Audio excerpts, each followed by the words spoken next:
अरे बच्चों, welcome back to my channel Shri Academy पढ़ाई ओनली। तो बेटा ये जो अभी हमने CMS TCCS एग्जाम के लिए केमिस्ट्री सेक्शन कंप्लीट कर लिया है, क्वेश्चन नंबर 1 से 25 कर लिया है प्रीवियस ईयर का।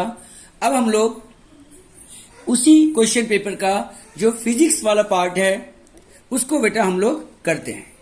तो बेटा आप देख सकते हैं कि क्वेश्चन नंबर 26 जो है हमारा, the loudness of sound depends on. तो बेटा लाउडनेस जो होता है साउंड का, कि आपकी आवाज कितनी लाउड होगी या कम लाउड होगी, तो वो बेटा एम्पलीट्यूड बताता है। क्या बताता है बेटा? कौन बताता है? एम्पलीट्यूड बताता है। और आपको याद भी रख सकते हैं आप कि लाउडनेस जो होता है बेटा, जो लाउडनेस होता है बेटा वो डायरेक्टली प्रोपोर्शनल टू होता है एम्पलीट्यूड के स्क्वायर के। किसके स्क्वायर के बेटा? Loudness is directly proportional to amplitude के स्क्वायर के। इसका मतलब यह हुआ कि अगर आप एम्पलीट्यूड को डबल करेंगे तो लाउडनेस 4 टाइम होगा। अगर एम्पलीट्यूड को आप 3 टाइम्स बढ़ा देंगे तो लाउडनेस 9 टाइम्स होगी। तो इस तरह से पहला क्वेश्चन बहुत ही आसान सा क्वेश्चन है। Loudness of sound depends on amplitude of vibration. चलिए बेटा आगे बढ़ते हैं अपने नेक्स्ट क्वेश्चन की तरफ। नेक्स्ट क्वेश्चन है बेटा हमारा, simple pendulum makes 10 oscillations in 20 seconds, what is the frequency?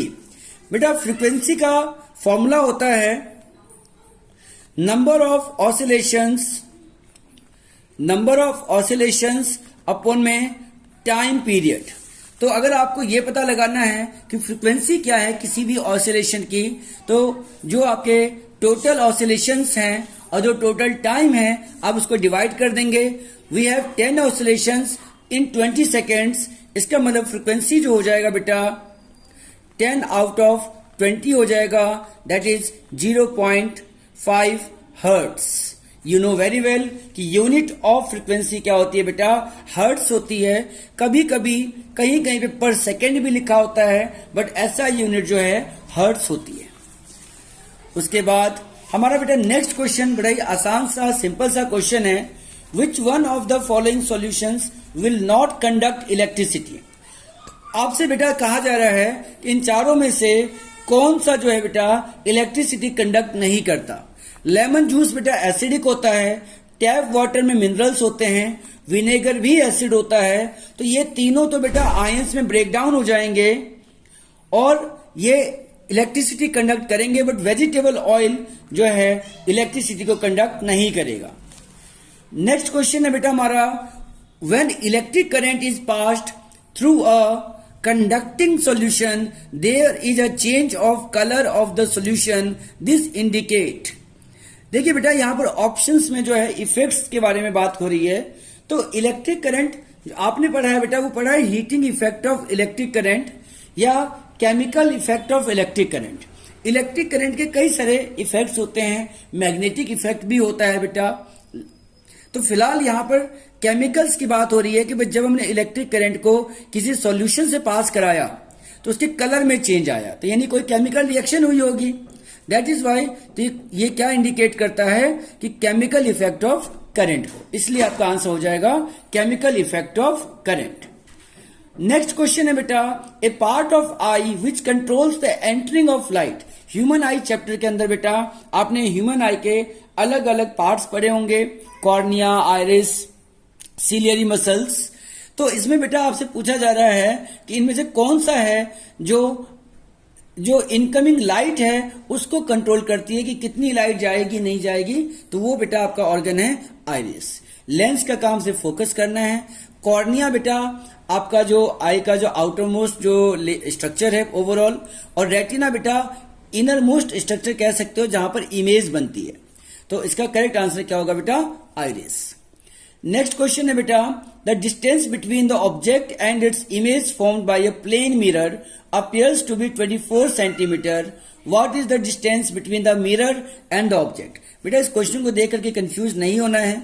आपसे कहा जा रहा है कि अगर ये मिरर है और यहां पर बेटा आपका ऑब्जेक्ट है और यहां पर इसकी इमेज बन रही है, तो अगर ऑब्जेक्ट से लेकर के इमेज का जो डिस्टेंस है वो 24 सेंटीमीटर है। हाउ मच बेटा? 24 सेंटीमीटर। तो क्वेश्चन है कि मिरर और ऑब्जेक्ट के बीच में कितना डिस्टेंस होगा, मिरर एंड ऑब्जेक्ट के बीच में कितना डिस्टेंस होगा। तो this is the object, this is the mirror. तो आपको पता है कि बेटा ये मिडल पॉइंट होता है, तो यानी 24 डिवाइड बाई 2 12 सेंटीमीटर। सो आपका करेक्ट आंसर क्या हो जाएगा बेटा, 12 सेंटीमीटर। उसके बाद हमारा नेक्स्ट क्वेश्चन है बेटा, the impression of an image persist on our retina for about. बेटा आई चैप्टर में ही आपने पढ़ा है कि कोई भी जो इमेज आप देखते हो तो उसकी इमेज हमारी आंखों पे, हमारे रेटिना पे बेटा वो 1/16 सेकेंड के लिए रहता है। ये एक मेमोरी बेस्ड क्वेश्चन है। 1/16 सेकेंड के लिए वो इमेज हमारे पास रहती है। अगर कोई किसी भी इमेज को इससे ज्यादा स्पीड पे रोटेट किया जाता है तो फिर हमें वो चीज इमेज के फॉर्म में ना दिख करके वीडियोज के फॉर्म में नजर आती है। सो हमारे जो परसिस्टेंस ऑफ आई जो है वो क्या है बेटा, 1/16 of a second. Next question है बेटा, which part of the eye gets affected if someone is suffering from cataract. तो बेटा लेंस में एक लेयर डिपॉजिट हो जाती है और and person is unable to see the things clearly, इसलिए तो ये कैटरेक्ट होता है। तो हमारा क्वेश्चन है कि किस पार्ट पे अफेक्ट होता है, तो लेंस पे। उसके बाद बेटा एक आसान सा क्वेश्चन है नेक्स्ट, ए बस travels 54 kilometre in 90 minutes, the speed of the bus. बहुत ही सिंपल सा क्वेश्चन है बेटा, आपको पता ही है कि स्पीड निकालने का फॉर्मूला क्या होता है बेटा, डिस्टेंस अपॉन में टाइम। डिस्टेंस आपका 54 किलोमीटर है और टाइम बेटा आपका 90 मिनट्स है। तो आप क्वेश्चन को की लैंग्वेज को देखेंगे, उस हिसाब से जरूरत पड़ने पे आप यूनिट्स कन्वर्जन करेंगे। डिस्टेंस बेटा किलोमीटर में है और टाइम आपका मिनट्स में है, तो जाहिर सी बात है कि आपको किलोमीटर को मल्टीप्लाई बाय 1000 करेंगे तो मीटर में आ जाएगा और मिनट्स को भी आपको सेकंड में कन्वर्ट करना पड़ेगा। तो मिनट को सेकंड में करने के लिए मल्टीप्लाई बाय 60 करना पड़ेगा। फिर जब आप इसको सॉल्व कर लेंगे तो आपका आंसर 10 मीटर पर सेकेंड आ जाएगा। उसके बाद बेटा नेक्स्ट क्वेश्चन है, विच of the following is not a member of solar system. Solar system बेटा जैसे हमारा जो सन है और इस सन के चारों तरफ एक इमेजिनरी पाथ में, जिसे हम ऑर्बिट कहते हैं, अलग अलग चीजें रोटेट करती है, जिसमें प्लैनेट्स हमारे आते हैं, जिसमें अर्थ है ना। टोटल 8 प्लैनेट से पहले बेटा 9 थे, अभी 8 है। Mercury, Venus, Earth, Mars, Jupiter, Saturn, Uranus, Neptune, Pluto आजकल कंसिडर नहीं होता है। तो ये क्वेश्चन है बेटा कि इनमें से कौन सा जो है हमारे सोलर सिस्टम का पार्ट नहीं है। तो बेटा asteroid, satellite, comet, they all are the part of our solar system. But constellation क्या होता है बेटा, कॉन्स्टिलेशन होता है group of stars forming a particular pattern. ये बेटा बहुत दूर होते हैं। ये आपने अल्फा मेजर, अर्सा मेजर है ना, ये अलग अलग जो आपने कॉन्स्टिलेशंस पढ़े हैं, they are very very far away from us, तो they are not the part of our constellation.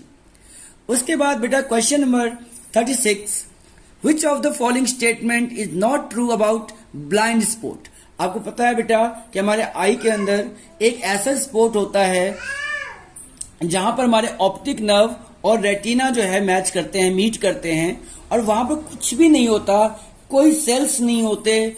इसी वजह से जो है अगर वहां पर लाइट पड़ती भी है तो हमें कोई इमेज नजर नहीं आती। तो आपसे पूछा जा रहा है कि इनमें से कौन सा सही नहीं है, यानी कौन सा गलत है। पहला लिखा है it is at the junction of optic nerve and retina, ये करेक्ट है। ये कह रहा है it has large number of cone cells. बेटा अगर लार्ज नंबर ऑफ सेल्स होते तब तो हमें चीजें इमेज दिखी जाती ना, बट ऐसा नहीं होता है। It has no sensory cells, ये सही है। तो आपसे गलत पूछा गया था। नेक्स्ट क्वेश्चन है बेटा, विच of the following is a green house gas. बेटा ग्रीन हाउस गैस का मतलब होता है वो गैसेज जो हमारे अर्थ के ऊपर ग्लोबल वार्मिंग के लिए रिस्पॉन्सिबल है।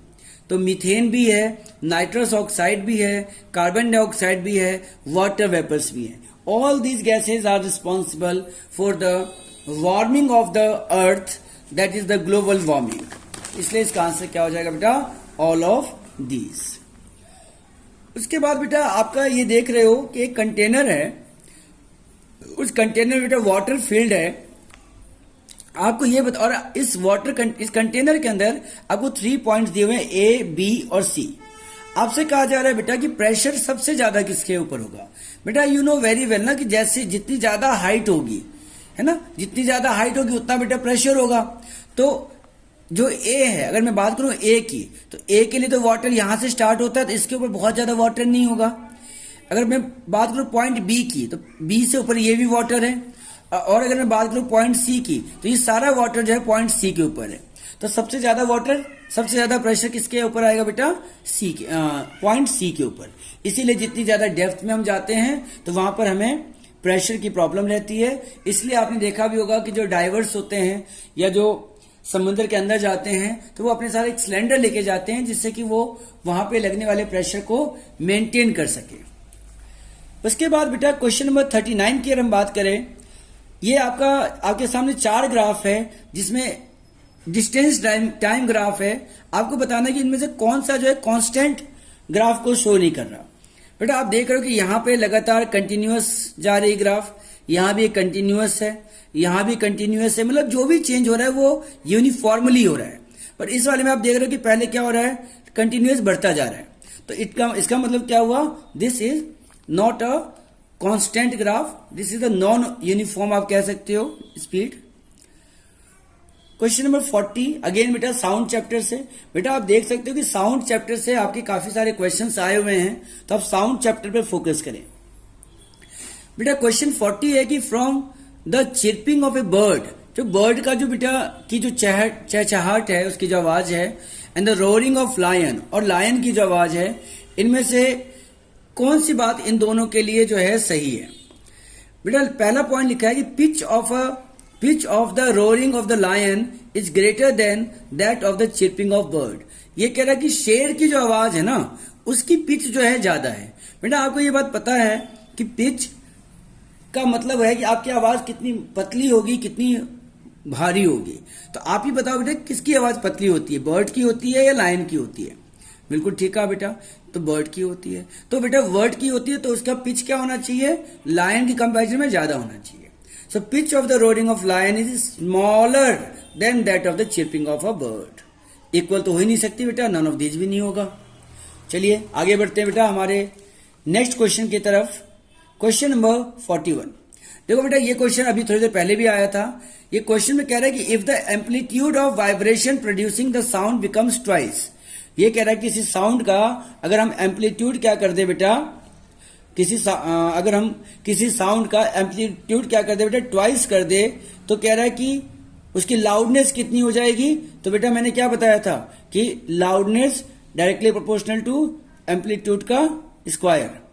तो अगर एम्पलीट्यूड बेटा डबल हो जाए तो 2 2 जा 4, तो लाउडनेस क्या हो जाएगा 4 टाइम्स। क्लियर है। उसके बाद बेटा लाइट चैप्टर से बड़ा ही अच्छा क्वेश्चन है, डायग्राम बेस्ड। ये कह रहा है बेटा आपके पास कि ये एक जो है मिरर है, और ये मिरर जो है राइट एंगल्स पे जो है अलाइन हो रखे हैं। एक रे आती है बेटा जो नॉर्मल के साथ 30 डिग्री एंगल बनाती है। आपको पता है बेटा कि अगर इंसिडेंट एंगल 30 डिग्री है तो जो रिफ्लेक्टिंग एंगल है वो भी 30 डिग्री होगा, और फिर वो इस वाले सरफेस पे नॉर्मल के साथ कितने डिग्री का एंगल बनाएगा बेटा, 30 का। क्वेश्चन है कि थीटा की वैल्यू क्या होगी। यू नो वेरी वेल कि बेटा ये अगर 90 डिग्री है तो 30 प्लस थीटा बेटा होना चाहिए 90 डिग्री, देन थीटा क्या हो जाएगा बेटा 90 minus 30, so 60 degree will be the right answer. ठीक है बेटा, समझ गए ये क्वेश्चन, बहुत ही इंपॉर्टेंट क्वेश्चन है। उसके बाद क्वेश्चन नंबर 43 में बेटा आपको एक इलेक्ट्रिक सर्किट दे रखा है। ये 3 बल्ब है ए, बी और सी, और अभी स्विच जो है बेटा ऑफ पोजीशन में है। क्वेश्चन में कह रहा है कि इनमें से कौन सा बल्ब पहले, कौन सा बल्ब बाद में जलेगा।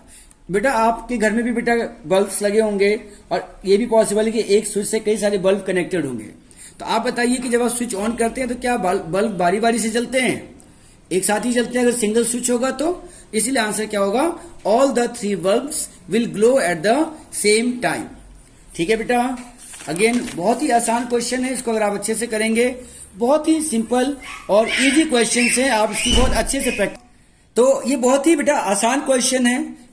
चलिए बेटा आगे बढ़ते हैं अगले क्वेश्चन की तरफ।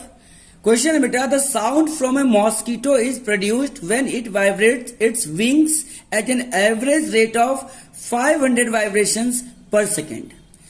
जो मॉस्किटो की जो बेटा आवाज होती है ना, तो ये कह रहा है कि जब वो अपने पंखों को, विंग्स को 500 वाइब्रेशंस की स्पीड से पर सेकंड की स्पीड से जब वाइब्रेट करते हैं तो वो साउंड होती है। तो फ्रीक्वेंसी क्या होगी और टाइम पीरियड क्या होगा? बेटा ये क्वेश्चन हम पहले कर चुके हैं कि बेटा फ्रीक्वेंसी का फॉर्मूला क्या होता है कि ऑसिलेशंस अपॉन में टाइम पीरियड। तो ये क्या कह रहा है बेटा कि 500 ऑसिलेशंस इन 1 सेकेंड। तो फ्रीक्वेंसी क्या हो जाएगी बेटा? 500 हर्ट्स हो जाएगी। टाइम पीरियड भी पूछा है आपसे, तो बेटा आपको पता है फ्रीक्वेंसी का एक और फॉर्मूला होता है 1 बाई टाइम पीरियड। तो अगर आपको टाइम पीरियड चाहिए तो टाइम वहां जाएगा और फ्रीक्वेंसी यहां आएगा। इट मीन्स ये 1 बाई 500 हो जाएगा बेटा। 1 बाई 500 को मैं 1 अपॉन में 5 इंटू 100 लिख सकता हूं बेटा। 1 बाई 5 होता है 0.5 अपॉन में 100। 2 जीरो है बेटा तो 2 प्लेस लेफ्ट जाएंगे, 0.005 सेकेंड्स। तो ये आपका जो है टाइम पीरियड हो जाएगा। तो उस हिसाब से आपका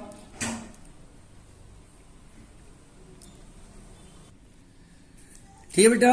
तो यहां पे जो है आपका ये 1 बाई 500 हो जाएगा एंड ये 1 बाई 5 करेंगे 0 पॉइंट। तो इस तरह से आपका आंसर बेटा 0.002 सेकेंड हो जाएगा। वो एक कैलकुलेशन मिस्टेक हो गई थी बेटा। उसके बाद नेक्स्ट क्वेश्चन है बेटा आपके पास कि एक रे ऑफ लाइट है। जैसे बेटा ये एक सरफेस है और ये नॉर्मल है। ये कह रहा है कि एक रे ऑफ लाइट को ना हमने क्या करा, a ray of light incidence normally on a plane mirror, the angle of incidence and reflection बताइए।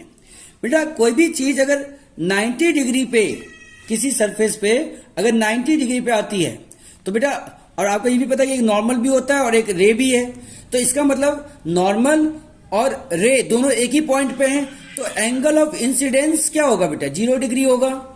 एंड लॉ ऑफ रिफ्लेक्शन क्या कहता है? Angle i will be equal to angle of r. तो इसलिए आंसर क्या हो जाएगा बेटा? 0 डिग्री 0 डिग्री। बहुत ही अच्छा क्वेश्चन है बेटा ये। क्वेश्चन नंबर 46 में बेटा हमने एक एक्टिविटी करी और उस एक्टिविटी में बेटा हमने क्या करा, 2 लिक्विड्स ले लिए ए और बी, और दोनों ही केस में एक बार इलेक्ट्रिक हम लोगों ने बेटा बल्ब ग्लो करने की कोशिश करी। हमने देखा कि जब लिक्विड ए के केस में जो बल्ब जो ग्लो कर रहा है वो बहुत ही डिम लाइट है, जबकि जब वो लिक्विड बी में ग्लो कर रहा है बेटा तो वो बहुत ही ज्यादा अच्छे तरीके से, बेटर तरीके से जो है ग्लो कर रहा है। तो इससे आप क्या कंक्लूड करेंगे? जाहिर सी बात है कि इसका मतलब अगर जिसमें बल्ब अच्छे से ग्लो कर रहा है यानी वो लिक्विड अच्छा कंडक्टर होगा, और जिसमें बल्ब इतने अच्छे से ग्लो नहीं कर रहा तो वो एक पुअर कंडक्टर होगा। तो इसीलिए बेटा लिक्विड बी जो है बेटा बेटर कंडक्टर है than liquid A, and option B is the right answer. ठीक है बेटा। तो इसके बाद हम लोग जो है नेक्स्ट क्वेश्चन पे चलते हैं। We know that, question number 47, we know that the tremors मतलब बेटा अर्थक्वेक जो होते हैं ना बेटा, भूकंप के झटके। We know that the tremors are caused by the disturbance deep down inside the upper most layer of the earth. This layer of the earth is called. आपको बेटा आपने पढ़ा होगा कि जो बेटा हमारा अर्थ होता है तो उसकी बिल्कुल जो इनर मोस्ट की बात करें उसे हम कोर कहते हैं। कोर का जो बेटा नेक्स्ट लेयर होता है बेटा उसे हम मेंटल कहते हैं, और जो आउटर मोस्ट जो लेयर होती है बेटा उसे हम क्रस्ट कहते हैं, जहां पर हम लोग रहते हैं। तो आपका आंसर क्या हो जाएगा बेटा? क्रस्ट। ठीक है बेटा। चलिए आगे बढ़ते हैं बेटा क्वेश्चन नंबर 48 की तरफ। The movies that we see are actually a number of separate pictures in proper sequence displayed on the screen. They are made to move across the eye usually at the rate of।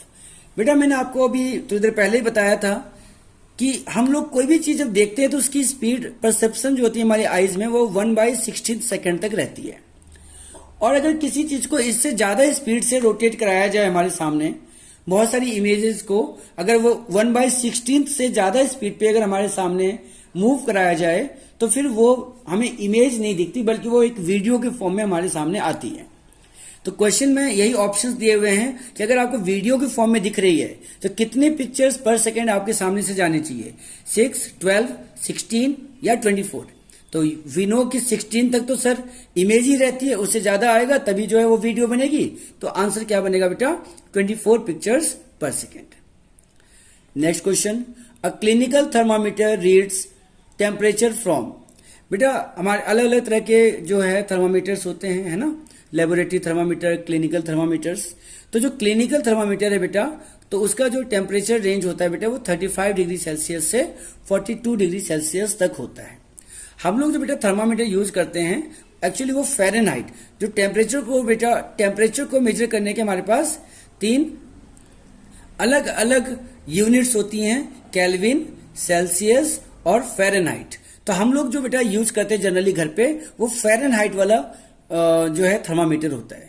इसके लिए बेटा formulas होते हैं। अगर आपको kelvin को Celsius में convert करना है तो K equal to C plus 273। अगर F को करना है बेटा C के साथ तो 9/5C प्लस 32। तो we have the relations, we have the formulas, जिससे हम लोग केल्विन, सेल्सियस, फ़ारेनहाइट इन तीनों को आपस में एक दूसरे के साथ कन्वर्ट कर सकते हैं। लास्ट क्वेश्चन बेटा फिजिक्स सेक्शन का, the increased wind speed is accompanied by, है ना। अगर आप विंड स्पीड बेटा बढ़ेगी तो उससे क्या होगा, देखो बेटा अगर विंड की स्पीड बढ़ रही है तो इसका मतलब वो फ्लो कर रहा है, वो एक जगह पे नहीं आ रहा, तो उस जगह का जो प्रेशर होगा वो क्या होगा बेटा, कम हो जाएगा, रिड्यूस्ड हो जाएगा। ठीक है बेटा, तो ये हो गया आपका क्वेश्चन नंबर 50। इसी के साथ हम लोगों ने लास्ट ईयर का जो क्वेश्चन पेपर है आपका दिल्ली गवर्नमेंट का, तो उसको बेटा हम लोगों ने CMS TCCS का जो क्वेश्चन पेपर है उसका केमिस्ट्री सेक्शन और फिजिक्स सेक्शन कर लिया है। अब बेटा बायोलॉजी सेक्शन के लिए आप नेक्स्ट क्लास को जरूर देखें, तभी जाकर के आपको कंप्लीट आइडिया लग पाएगा कि आपका जो क्वेश्चन पेपर है वो किस तरह का आने वाला है। तो अभी के लिए बेटा थैंक यू वेरी मच। आप लोगों ने अगर इस चैनल पे नए हैं तो इसको सब्सक्राइब कर दें, लाइक करें, कुछ अगर आपके डाउट्स हैं तो आप कमेंट भी करें और अपने फ्रेंड्स के साथ शेयर करें। Thank you very much. खूब पढ़ें, आगे बढ़ें। जय हिंद, जय भारत।